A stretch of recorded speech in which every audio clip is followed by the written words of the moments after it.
Boa noite, Salatico. Estamos nesta quarta-feira para mais um dia de estudo doutrinário sobre a obra de Leon Denis, O Problema do Ser, do Destino e da Dor.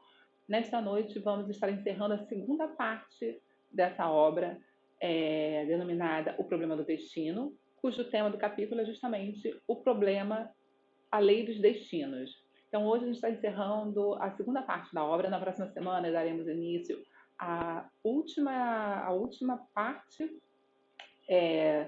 do livro O Problema do Ser, do Destino e da Dor, com a temática O Problema da Dor.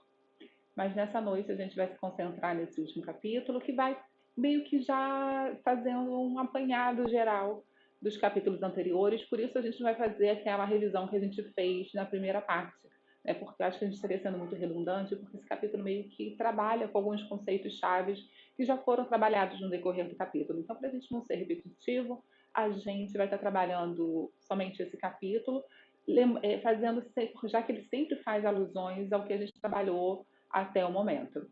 Mas, para começarmos os estudos, como de praxe, faremos a nossa prece, fechando os nossos olhos e levando os nossos pensamentos a Deus e agradecendo, em primeiro lugar, a oportunidade de estarmos reunidos e a oportunidade de aprendermos. Pedimos a Deus, nosso Senhor, a Jesus Cristo, nosso guia e modelo, a espiritualidade amiga que sempre nos acompanha, que nos auxilia a combater as nossas más inclinações. Sabemos que este momento que vivemos é um momento delicado para toda a esfera terrestre.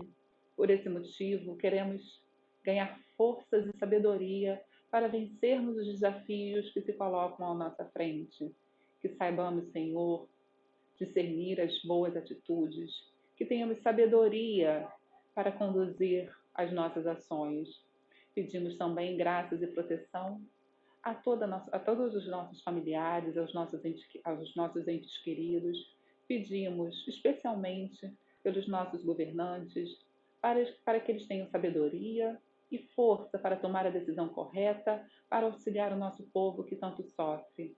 Que todos nós, Senhor, possamos sair melhores do que começamos esta árdua jornada, neste período de isolamento em que tantos corações estão sofridos, tantas perdas foram acometidas, que nenhuma delas tenha sido em vão. Sabemos que tudo tem um propósito, Senhor, e firme nesta certeza, seguimos adiante. Graças a Deus. E o que trata, né, vamos dar início à apresentação do capítulo. E o que trata esse capítulo ali do destino? Nesse capítulo, Leon Denis ele vai procurar ressaltar a finalidade da justiça divina e como ela interfere na nossa programação de vida. Então, ele vai colocando toda aquela problemática que nós vimos até agora sobre a questão do destino, o quanto que a lei de causas e efeitos ela se faz sempre presente e ela é fundamental para a compreensão das situações que se colocam no nosso presente. Leon Denis ele vai se aprofundar nessa questão, falando sobre a finalidade da justiça divina, apresentando 3 pontos que eu considerei fundamentais. Eles são o poder e a ação dos nossos pensamentos e atitudes. Existe uma finalidade para a doutrina das penas eternas, então ele vai contextualizar a doutrina das penas eternas que nós falamos no capítulo anterior, em que algumas correntes religiosas elas acreditam nessa questão das penas eternas. Então a pessoa vai morrer e eternamente ela vai sofrer sofrer com as consequências da sua vida, ela vai sofrer punições eternas no inferno, ou vai sofrer com os benefícios eternos no céu. Ou então ela vai para o purgatório, enfim. Então, assim, essa questão da eternidade do resultado de uma vida, né? Então, a sua vida, essa única existência daria um resultado eterno. Você não teria chances de melhorar, de modificar, porque essa pena é eterna. Então, essa doutrina dessa pena eterna tem uma finalidade. Leon Denis vai nos apresentar qual é, e vai estar relacionado também com a habilidade de cada um, com o desenvolvimento de cada um. E o terceiro ponto, quanto mais próximo do estado primitivo, mais material é o homem. Ele apresenta esses pontos que eu chamei de pontos fundamentais, justamente para que nós possamos compreender, né, em resumo, já que ele vem apresentando todo o panorama, nesse capítulo ele consolida as informações dessa segunda parte do livro. Então, ele vai nos apresentar, através da compreensão da atitude individual, do pensamento individual, da compreensão dessa primeira doutrina das penas eternas e da compreensão do estado de desenvolvimento, do estágio de desenvolvimento do indivíduo para a compreensão dessa questão da justiça divina. Então, todos esses parâmetros vão nos auxiliar a compreender a justiça divina. E qual é a finalidade da justiça divina? O funcionamento da justiça divina ele vai acontecer simultaneamente com a nossa existência. Não existe o momento para se iniciar a justiça divina, não existe um julgamento. Né? Ele se inicia simultaneamente com a nossa existência. Ele faz parte do nosso cotidiano. Os nossos pensamentos, as nossas práticas, os nossos hábitos e comportamentos, eles atenuam ou expandem as correlações dos fatos que a gente costuma chamar de destino. Então, o que a gente chama de destino está diretamente relacionado com as nossas práticas, os nossos pensamentos e os nossos hábitos e comportamentos. A gente tem que ter essa clareza quando a gente fala dessa justiça divina, porque a justiça divina ela está sendo colocada a partir de nós mesmos. E a justiça divina uma lei imutável, é uma lei de equilíbrio, porque ela estabelece uma ordem no mundo moral. Da mesma forma que, por exemplo, as leis de gravitação e de gravidade, elas vão assegurar a ordem e o equilíbrio no mundo físico, né? Elas vão permitir que as coisas não caiam, que as coisas tenham uma certa estabilidade no universo, a lei de gravidade, né? A lei do destino, ela vai permitir o resgate dos débitos do indivíduo através da dor. Ela é uma lei de equilíbrio por esse motivo, porque ela vai permitir ao indivíduo resgatar somente aquilo que ele mesmo provocou.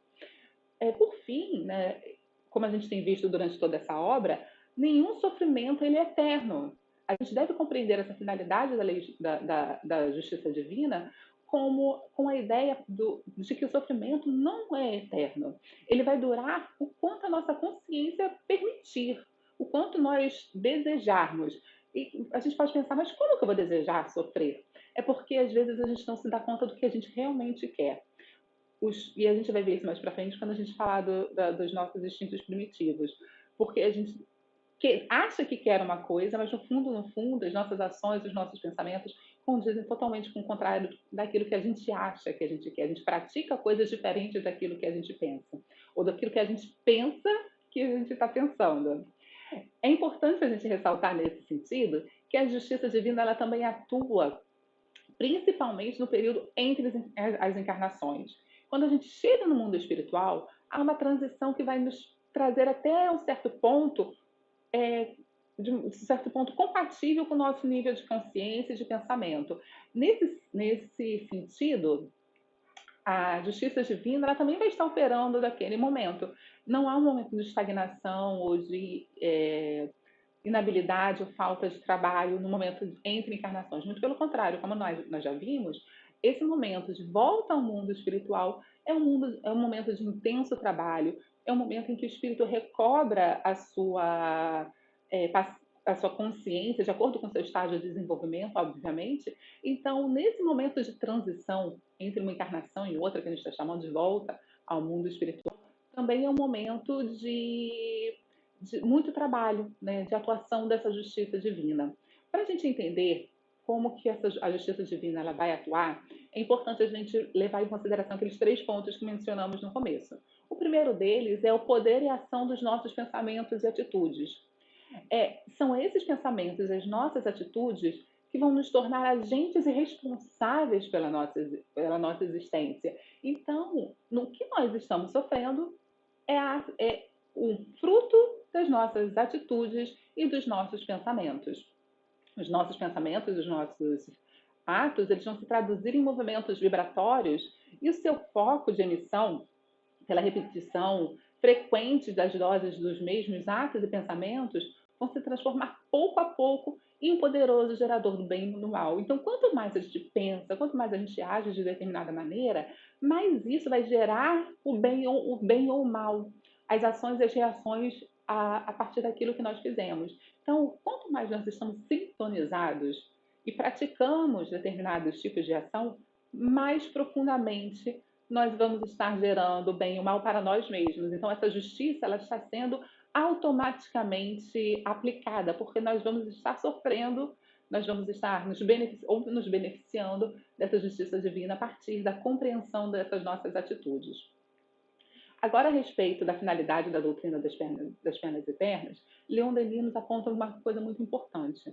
E por isso a gente deve entender a concepção evolucionista da própria doutrina espírita. A gente pensando na escala dos espíritos e pensando enquanto Jesus, a gente falou sobre isso outro dia, quando falamos sobre a parábola do semeador, o quanto Jesus é pedagógico, o quanto Jesus é didático, e Deus da mesma forma.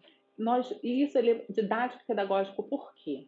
Porque ele oferece para a humanidade aquilo que a humanidade é capaz de aprender, aquilo que a humanidade é capaz de aprender para se desenvolver, para evoluir. Então, por esse motivo, havia uma doutrina em que pregava justamente uma questão de causa, não é uma questão de causa e consequência, é uma questão de punição. Né? Então, nós seremos punidos. Era necessário para a humanidade, naquele momento, essa ideia de punição. A doutrina das penas eternas ela teve sua razão de ser como a do inferno material, porque era somente através do temor que se podia construir um freio para os homens pouco adiantados intelectuais e moralmente. Então, essa ideia de temor, de desespero, de punição, ela era necessária porque a condição moral e intelectual do homem daquele momento, em que essa doutrina das penas eternas ela estava muito em voga, é muito presente, está muito diretamente relacionado ao grau de desenvolvimento de cada um, porque é necessário um freio para essas más inclinações, nem que seja um freio em que a gente use essas metáforas para a gente poder conseguir, como céu, inferno, purgatório, essa ideia dessa punição mais imediata e sem remédios. A gente pode citar o exemplo, por exemplo, da lei sobre o uso do cinto de segurança. Foi necessário existir uma lei em que quem não a cumprisse pagasse um valor para usar o cinto de segurança, mas o cinto de segurança é para benefício do próprio indivíduo, então foi necessário que o governo criasse uma lei para proteger o indivíduo dele mesmo. E é mais ou menos isso que funciona a doutrina das penas eternas. É necessária a criação de uma forma que protegesse o indivíduo dele próprio, para frear as más inclinações do próprio homem. Então, é importante a gente atentar a isso. E um terceiro aspecto, o terceiro e último aspecto, está relacionado ao estado primitivo do homem. Quanto mais próximo ao estado primitivo, mais material é o homem. Então, assim, quanto mais próximo desse nosso instinto primitivo, mais apegado às questões materiais nós estamos. O senso moral é o que mais tardio vai se desenvolver no homem. E é essa razão que Deus não pode fazer, através dos seus atributos da vida futura, uma ideia imperfeita e vaga. Assim, a gente pode perceber que o materialismo voluntário da mente humana, atrasada e sua moral antiga, elas só iam aceitar um Deus e uma justiça que estivesse de acordo com seus costumes. As leis estavam subordinadas a esse sentimento de violência e amoralidade. Os contornos de ética eram muito diferentes dos atuais. Com a evolução humana, foi se percebendo a predominância do espírito e do seu estado evolucionário sobre as ações, mesmo cotidianas. Por isso a gente deve lembrar, a gente deve ter referência sempre os ensinamentos de amor e de justiça e de caridade de Jesus. O amor ao próximo de forma incondicional e a caridade como forma de amor em ação. Qualquer ação, e quando a gente fala qualquer ação, é qualquer ação mesmo, que se desvirtue desses ideais, desses preceitos, eles estão fugindo da doutrina de Cristo, estão fugindo dos ensinamentos de Deus, estão nos aproximando, nos mantém próximos a nosso estado primitivo, a nossa materialidade. Quando a gente deseja vingança e não deseja justiça, com qualquer pessoa que seja, nós estamos próximos dos nossos instintos primitivos. Quando a gente pratica a violência física, a violência verbal, a violência moral, nós estamos sendo nós estamos próximos desse instinto primitivo. Então, quando a gente nega a ciência, nós estamos próximos desses ideais primitivos. Então, a gente tem que ter cuidado com os negacionismos, nós temos que ter cuidado com as coisas que nós acreditamos, seja ela qual for. Isso não sou eu que estou dizendo, está nos evangelhos, está na codificação. Então a gente deve perceber o que se distancia desses ensinamentos morais e nos aproxima dessas práticas de ódio, de vingança, de raiva, de negação da ciência, porque eu prefiro prevalecer a minha ideia, a minha vontade, aquilo que eu acredito que está certo, está nos aproximando desse estado primitivo. Então, é uma questão que a gente deve considerar. Para ilustrar tudo isso, Kardec, no Céu e Inferno, ele vai nos esclarecer o seguinte, é uma citação um pouquinho longa. A carne só é fraca porque o espírito é fraco, o que inverte a questão, deixando aquele a responsabilidade de todos os seus atos. A carne, destituída de pensamento e vontade, não pode prevalecer jamais sobre o espírito, que é o ser pensante de vontade própria. O espírito é quem dá à carne as qualidades correspondentes ao seu instinto, tal como o artista que imprime a obra material o cunho do seu gênio. Libertado dos instintos da bestialidade, elabora um corpo que não é mais um tirano de suas aspirações para a espiritualidade do seu ser. E é quando o homem passa a comer para viver e não mais vive para comer. A responsabilidade moral dos atos da vida fica, portanto intacta, mas a razão nos diz que as consequências desta responsabilidade devem ser proporcionais ao desenvolvimento intelectual do espírito. Assim, quanto mais esclarecido for este, menos desculpável se torna, uma vez que com a inteligência e o senso moral nascem as noções do bem e do mal, do justo e do injusto. Então, logo a gente vai, o conhecimento vai nos trazer a responsabilidade das nossas ações, que vão ser concordantes com os mandamentos que devem ser concordantes com os mandamentos morais expostos por Jesus e pelos ensinamentos que ele deixou na Terra para a gente. O adiantamento moral e científico nos permite distinguir o certo do errado e, assumindo a responsabilidade das ações inconsequentes, que venhamos nos tornar. E isso, ainda mais nesses dias que nós estamos vivendo, nos traz uma reflexão muito importante.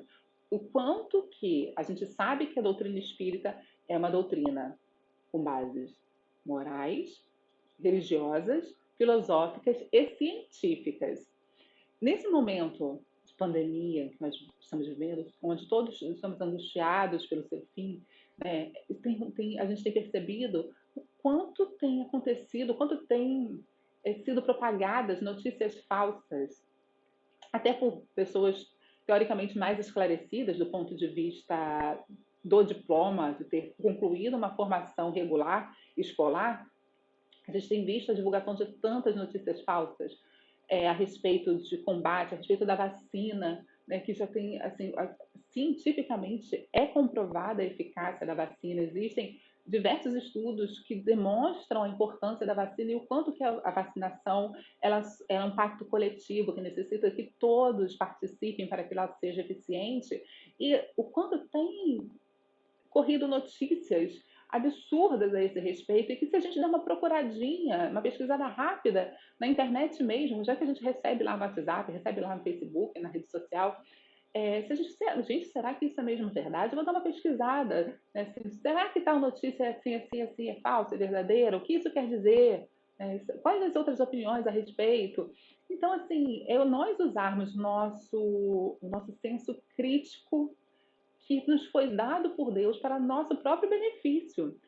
A gente deve estar muito atento a isso a todos os instantes, porque até aquela informaçãozinha que a gente acha despretensiosa, que a gente compartilha na rede social, ela pode ser um mecanismo para dificultar a vida da outra pessoa. Porque se a gente está passando uma informação falsa, eu estou falando dessa informação falsa, porque a gente tem visto isso com muita frequência. E a gente tem que ter noção do quanto que isso pode prejudicar o outro. Porque se eu compartilho uma informação falsa, amanhã ou depois uma pessoa pode seguir aquela orientação da informação falsa que eu divulguei, e com isso ela ser prejudicada, posso ter uma morte sob minha responsabilidade sem eu nem ter percebido. Eu estou falando sobre isso para deixar claro e levantar a importância do quanto que é minucioso, né, essa compreensão do policiamento dos nossos pensamentos e nossas atitudes. Às vezes, nas mínimas atitudes, que nós consideramos mínimas, grandes ações podem estar em volta delas, né? Grandes consequências podem estar em volta dela. Então, a gente deve ter isso sempre muito claro. Por outro lado, a gente vai compreender que as vibrações dos nossos atos, dos nossos pensamentos maus, vão mais cedo ou mais tarde, oprimir o indivíduo e causar nele a necessidade de ele se reformar. A gente não vai viver nessa condição para sempre. Em dado momento, nós vamos nos angustiar com esse mal, e esse mal, a gente vai procurar deixar de fazer esse mal. Aquela tomada de consciência para que a gente evite novos problemas. Pensamentos de ódio, de vingança, de desejo de prejudicar, que são provenientes do exterior ou mesmo de nós mesmos, só podem agir sobre nós, influenciar-nos, desde que eles encontrem elementos que vão vibrar em sintonia com esse tipo de pensamento. Então, eu só vou ser influenciado, né, por um espírito, por uma outra pessoa, se eu estiver na mesma sintonia vibratória daquele indivíduo que está tentando me influenciar.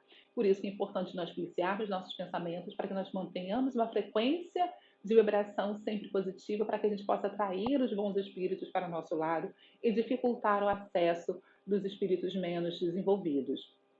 Então, devido à inclinação moral ainda negativa em grande parte da sociedade encarnada sobre a Terra, a gente pode explicar a proliferação do mal e das mazelas. A expansão das irradiações negativas, ela só pode ser contida com a porção benéfica das mesmas. Então, se eu vejo lá aquela informação negativa, se eu percebo aquele pensamento negativo que está tomando conta da minha cabeça, está tomando conta da cabeça de um amigo, de um parente, nos cabe tentar auxiliá-lo e tentar combater essas nossas más inclinações. Quando a gente vê uma injustiça, é importante que a gente tente combater essa injustiça. A passividade, ela é 2 vezes pior, como o próprio Leon Denis colocou, como o próprio Kardec nos coloca, porque quanto mais conhecimento nós temos, mais responsabilidade, mais responsáveis nós somos. E como mais responsáveis, a gente recair no erro daquilo que a gente tem conhecimento vai nos permitir, vai nos proporcionar um débito ainda maior, para que nós possamos pagar esse débito de uma forma ainda mais penosa. Nós, por isso, temos a necessidade de compreender a repercussão dos nossos atos. A colheita do bem, ela só vai acontecer quando nossa moral e os nossos atos tornarem-se benéficos e benévolos o suficiente de forma a adequar a densidade do perispírito na encarnação após encarnação, tornando cada vez mais depurado. Nada na natureza é feito às pressas. A gente vai entender que a gente só vai colher os resultados benéficos à medida que nós fomos nos desenvolvendo moralmente e de uma escala gradativa. Essa ação contínua do pensamento e da vontade, como diz Leon Denis, ela é exercida no decorrer dos séculos e das existências sobre o perispírito, fazendo-nos compreender como se criam e desenvolvem as nossas aptidões físicas, assim como as faculdades intelectuais e as qualidades morais. Então, está dizendo que todas as nossas, o que a gente já viu nos capítulos anteriores, que a gente vai colher a partir dos resultados das nossas ações, o resultado das nossas aptidões que foram criadas no decorrer das nossas existências. Então, essas nossas faculdades intelectuais, as nossas qualidades morais, elas são fruto do nosso histórico, são fruto das diversas existências que nós tivemos. Nesse sentido, a evolução moral ela pode ser sentida também no nosso cotidiano. Leon Denis se referiu à constatação da boa sensação que temos quando praticamos o bem. É um alívio, não é? Quando a gente tem aquela. Não estou falando do orgulho, eu estou falando daquele sentimento de paz, daquele sentimento de doação que nós adquirimos quando a gente pratica o bem. E a gente acaba se beneficiando, quando a gente beneficia alguém, de alguma forma simples e justa, sempre com um intuito real, sem qualquer tipo de hipocrisia, segundo as intenções de qualquer ordem. Então, quando a gente leva esse benefício para alguém, quando a gente pratica o bem, nós nos sentimos muito melhores sem sermos vaidosos, né? Que isso também é possível, essa sensação de prazer, de bem-estar, que é colhida com a prática do bem, é muito particular e é uma sensação que ela pode ser trabalhada à medida que nós evoluímos moralmente para a prática do bem. Para nós encerrarmos, como considerações finais, a gente vai entender como opera a lei divina. A lei divina opera, então, diretamente dentro de nós, e não como algo externo que simplesmente se impõe. Não há um julgamento em que vai impor o tipo de ação, de consequência que os nossos atos vão ter. A situação do nosso perispírito demonstra o que provocamos a nós mesmos, além das consequências que trouxemos à nossa própria evolução. Nas palavras de Leon Denis, é, pois, na intimidade secreta de nossos pensamentos e na viva luz de nossos atos que devemos procurar a causa eficiente da nossa situação presente e futura. É de grande importância, por esse motivo, é, é, é de grande importância que percorramos a trilha deixada por Cristo. É muito importante que a gente siga os ensinamentos de Cristo por esse motivo. Vou só fazer um adendo. É importante seguir o ensinamento de Cristo. A gente faz isso como? Como a gente consegue seguir os ensinamentos de Cristo? Estudando os ensinamentos de Cristo. É importante nós aprendermos como Cristo agiu, né? Para que nós possamos nos inspirar e termos a orientação adequada sobre as nossas atitudes.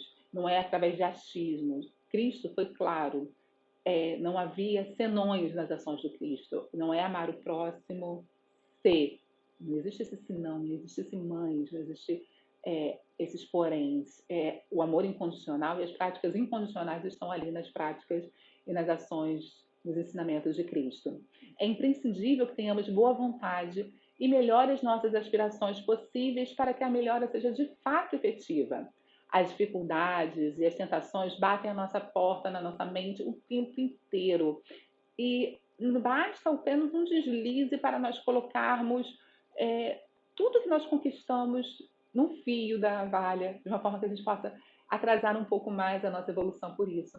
Por isso é necessário aprender e sustentar nossa integridade a qualquer custo. A gente tem que não só aprender, mas a gente tem que sustentar aquilo que a gente aprendeu, manter aquilo que nós aprendemos vivos. Os deslizes podem acontecer, mas é importante que a gente saiba levantar novamente. A gente vai encerrar por aqui, agradecendo essa oportunidade de estarmos juntos, deixando o espaço aberto para debate. Lembrando que na próxima semana nós vamos estar finalmente iniciando a terceira e última parte da obra de Leon Denis. A gente conta com a presença de todo mundo. É sempre um prazer estarmos juntos. Até já, pessoal.